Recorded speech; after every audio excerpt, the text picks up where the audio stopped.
I'm going to guide you through on how to log into your Adobe Acrobat. So all you have to do is follow along. So let's go to the search engine and type in Adobe account login, since we're going to log in, and okay, this one. And here you make sure you click into the actual, like the authentic website. So let's tap into sign into your Adobe account, and let's tap in this option that is sign in, since we're going to sign in. And it will lead you to this interface, and all you have to do is type in your email address, or there's another option. You can also sign in through your socials like Google, either Facebook, or even like Apple ID. So okay, I'm going to show you how to go with the email address. So let's type in here our actual email address, and let's tap in that continue.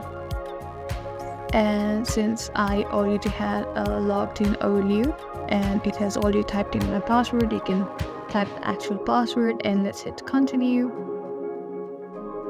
And secondary, I don't think I need a backup email, so let's continue, or not now. That's the same thing, since we're not gonna give it right now. So let's say, okay, there you go. It has shown my name, so that means I have already been logged in. So this is basically how you log into your Adobe Acrobat account. I hope this video was useful. If so, please consider subscribing and liking our video. Thank you so much.